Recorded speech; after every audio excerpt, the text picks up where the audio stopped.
Ouais, on le voit beaucoup. Hein. Tu te souviens dans le coaching, tout ce qu'il nous a fait autour de anticonstitutionnellement, hein? Alors, on diffusera les vidéos un jour là-dessus, je pense qu'on a beaucoup de choses à dire. Hein. Ouais. Alors je le laisse présente. l'annoncer ou pas?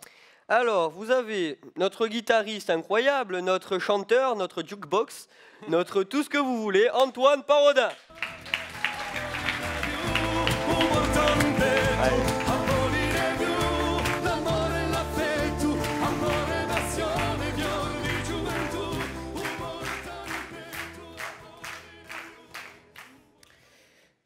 Quand Johan m'a demandé de faire cette conférence, je me suis posé plein de questions. Je me suis dit, mais qui suis-je pour faire une conférence? Alors bon, il y a plein de réponses. Hein. Il y a les réponses biologiques, bon, hein, l'ADN et tout. Voilà. Bon, j'ai bien suivi les cours, il faut savoir. Hein. Et puis, bon, comme vous voyez, quoi les os, Antoine Parodin, ça pourrait tenir en 2 phrases, hein, vous avez vu. Mais je me suis posé, je me suis dit, par quoi suis-je véritablement défini? Donc, je vais vous raconter une histoire. Une histoire.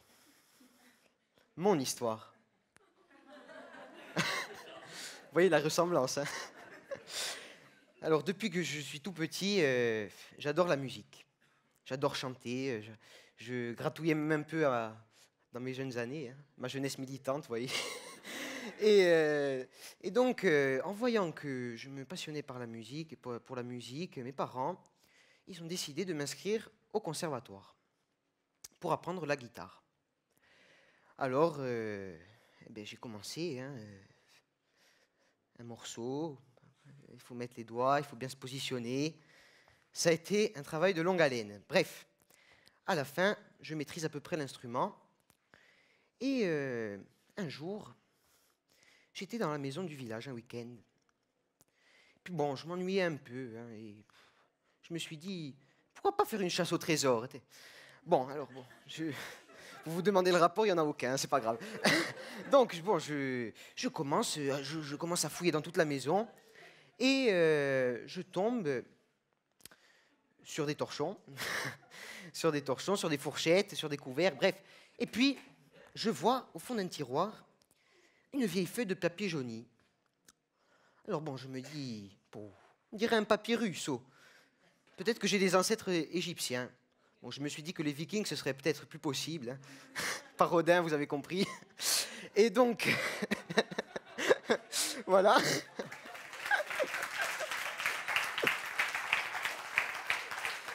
Et donc, je trouve cette feuille de papier jauni. Je l'ouvre, et là, je découvre une poésie, un texte. Alors là, je prends ma guitare, je me positionne bien, comme on me l'a appris, hein, puis je commence. Un accord, 2 accords, j'essaie de suivre les paroles, 3 accords. Et à la fin, ça fait une chanson. Vous direz, c'est facile quand même de faire une chanson. Hein, bon, mais bon, ça c'était ma première composition. Et ce texte, il a été écrit par un membre de ma famille, Valentin Barjac, qui est mon arrière-arrière-grand-père. Ça remonte. Hein. Donc la poésie datait de 1951. Et c'est de là que m'est né, bon, l'amour de la musique, je l'avais déjà, mais surtout l'amour des mots. L'amour de la langue corse, l'amour de la poésie. C'est à partir de ce moment que j'ai su qu'il fallait que je m'exprime en faisant des chansons, en écrivant des textes. Et donc, sauf que le problème, c'est que j'avais un problème. C'est logique. En fait, vous me voyez là en train de vous parler plutôt calmement, mais je suis timide. Ça se voit pas. Je suis très timide. Et dans la guitare, j'ai trouvé un moyen d'oublier ma timidité. Je trouve que c'est plutôt sympa. Hein. Et donc, j'ai commencé à faire des chansons. Et puis, ça m'a permis de faire aussi beaucoup de rencontres, la musique. J'ai rencontré des artistes connus, des amis à moi, on a fait des chansons ensemble, on a chanté, on a partagé beaucoup de moments. Alors j'ai eu beaucoup d'influences musicales. Hein. Bon, je chante des vieilles chansons, comme vous avez pu le voir tout à l'heure. Chansons d'Hubert Tempête, des chansons ajaxiennes humoristiques, mais aussi des chansons nouvelles, par exemple Félier et tous les autres chanteurs corses actuels. Mais donc j'ai commencé à composer. Et c'est là que je ne sais plus quoi dire. C'est là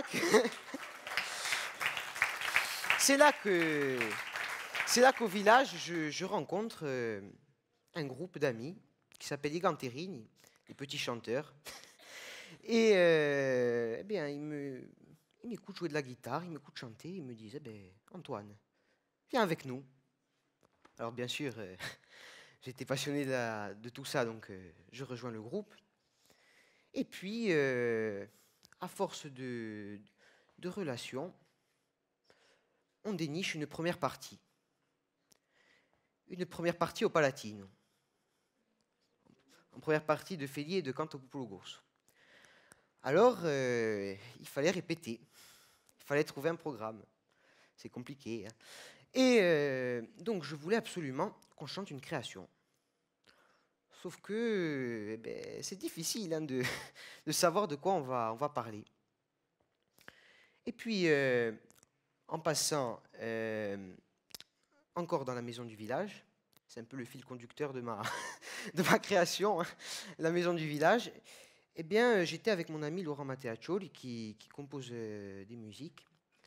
Et on attendait le groupe pour la répétition. Et donc, on fouillait un peu dans mes textes que j'avais écrits à la va-vite, sur du papier. Bon, c'était quand même lisible, hein, mais bon, voilà. Et il trouve un texte. Alors là, il fait comme moi. La première fois que j'ai vu ce texte-là, il fait un saut. Comme quoi, le saut aussi, c'est le fil conducteur de la chanson. Et donc, il prend la guitare et il commence à composer un air sur cette chanson, sur cette poésie. Cette poésie, elle s'appelait Noi, nous. Elle parlait de la jeunesse corse, celle qui veut se bouger, celle qui veut entreprendre, celle qui a l'audace d'inventer, d'innover. Et dans ce texte, j'avais vraiment mis tout l'espoir que j'avais, que j'ai toujours en la jeunesse, et toute la vision d'avenir que j'ai pour la Corse. Alors bon, comme vous le savez, vous vous en êtes aperçu, je chante un peu. Je joue un peu de guitare. Alors je me dis, c'est peut-être bien que je vous l'interprète ce soir.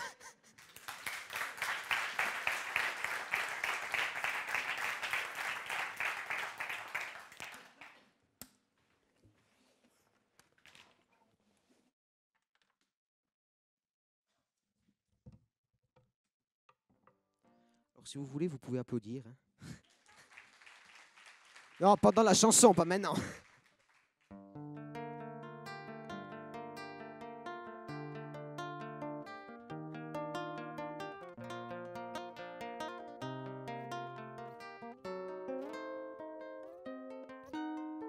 Noi siamo nati in suo paese, sotto le sole luna accese, in sa casuccia Antigogna. Noi siamo dei vecchie fontane, di canti de minnane, da sull'ana de Piogna. Hey! Noi ci vorremmo sta, noi vorremmo va, noi paesi e città, gioventù di spera. Noi ci vorremmo sta, noi vorremmo va, noi paesi e città, gioventù da va. Noi siamo fiume riente, chi corre dalla sorgente, spartemo lo comune. noi siamo sul cadini monti, da assistenti sempre pronti, aiutaci a resistere. Noi ci volemo sta, noi volemo va, noi paesi e città, gioventù di sperare. Noi ci volemo sta, noi volemo va, noi paesi e città, gioventù da va, a gioventù da va.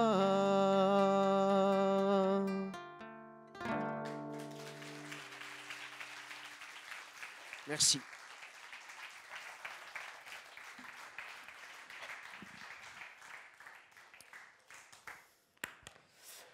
Voilà. Par contre, bon, j'ai plus de la télécommande, mais c'est pas grave. Hein. On peut faire ça. Hein. Et donc, on applaudit Johan, surnommé l'homme invisible. Donc, la musique m'a permis d'ouvrir beaucoup de portes. Ça m'a permis de participer à des émissions télévisées, par exemple sur Via Steel, des émissions radio.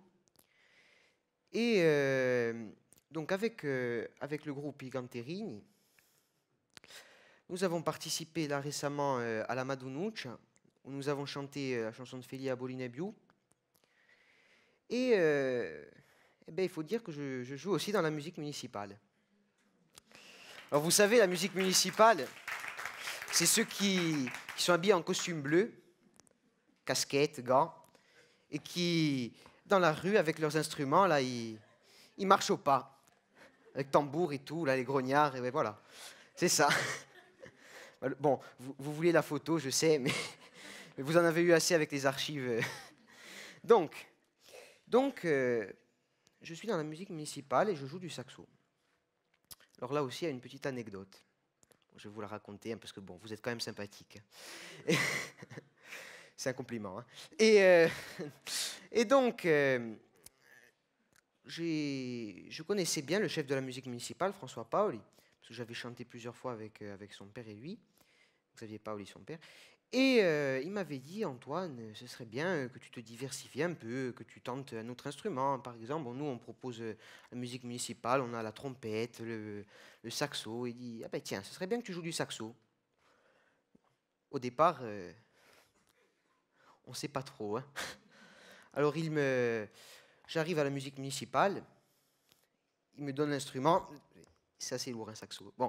Et donc, il me donne l'instrument et je commence à souffler dedans. Bon, c'est difficile de souffler dedans, hein, parce qu'au début, on souffle, il n'y a rien qui sort. Bon, ensuite, on prend le coup. Et donc, finalement, bon, ça m'a plu.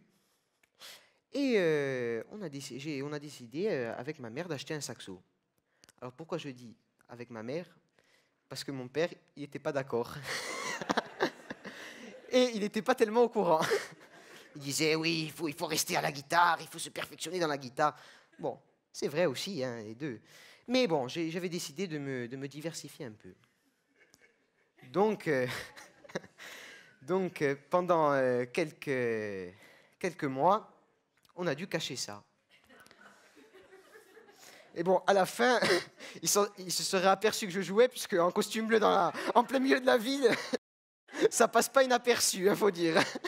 Il n'y en a pas 150. C'est comme ça. Bon, vous savez, les cravates violettes, hein, ça a beaucoup d'atouts. Hein. Vous savez, on a les cravates violettes avec les notes de musique dessus. Hein. Le style, il est assez chic. Hein. Pour les soirées déguisées, c'est le top. Hein. Donc finalement, on a été obligé de lui dire. Voilà.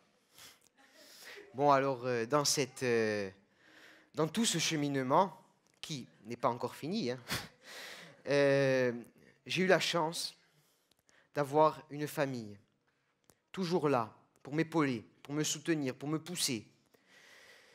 Je voudrais remercier particulièrement mes parents,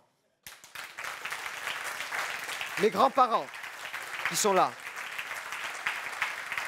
et tous les membres de ma famille me soutiennent depuis toujours et continuent à me soutenir. Et donc, aussi dans ce chemin musical, eh ben, il y a eu la journée de l'audace. Alors, je voudrais remercier Johan, qui est caché là-bas derrière, de m'avoir invité à faire cette conférence. Je voudrais remercier mes amis, conférenciers, mes collègues. Parce que c'est grâce à toutes ces rencontres humaines qu'on avance. Et vous vous souvenez, au début de la conférence, je m'étais posé une question. Qui suis-je? Bon, alors je vous ai parlé de moi pendant quelques minutes. Vous devez vous dire, ah lui, celui-là, il passe plus la porte. Hein. Non, mais... Et finalement, il n'y a pas de réponse. Vous vous dites, putain, il a parlé pendant 3 heures et il n'a même pas de réponse. Aïe, oh. Toc de fou, le type.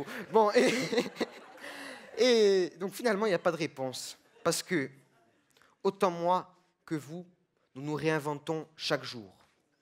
Après chaque chanson, après chaque instant passé avec des gens qui comptent pour nous et ceux qu'on rencontre tout au long de notre chemin de vie. Alors, ma vie, c'est un peu de musique, c'est un peu de chant, c'est un peu de saxo, c'est un peu de tous ceux qui m'accompagnent toujours. Et donc, je suis heureux d'avoir tous ces gens à mes côtés pour toujours continuer à créer, inventer et puis redéfinir chaque jour qui je suis. Merci.